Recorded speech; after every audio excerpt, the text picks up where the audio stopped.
back in 98, so I'd been in some form of full-time ministry for 3 years. I realized that I was starting to fall into the trap of letting my devotion time become my sermon prep time. And I flagged that as a young leader as an occupational hazard. I'm like, if there's a good way to spiritually burn out or coast on fumes, it would be by making sure I'm preaching on Romans 7. So therefore, I'm reading Romans 7 in my personal time with God.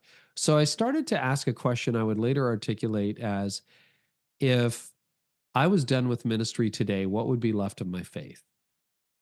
And you could argue now that I'm kind of done with ministry today. I still see what I do now as a ministry, but congregational ministry, my faith is very much alive.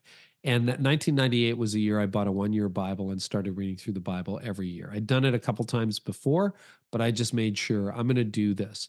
So, what I saw in that was that the main rejuvenation came in my personal devotions with God and my personal prayer life. And then there were times where, God would really drop some pearls of wisdom on me when I was reading the text or have an encounter with the text.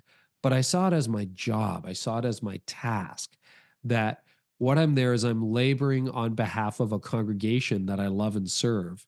And so it was less about me and more about how do I serve people, not giving them what their itching ears want to hear. I read that verse too, but like trying to understand, what are they going through?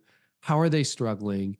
What do they need to hear from God? And how can I faithfully deliver that? And then the biggest part for me was, how do I make it clear?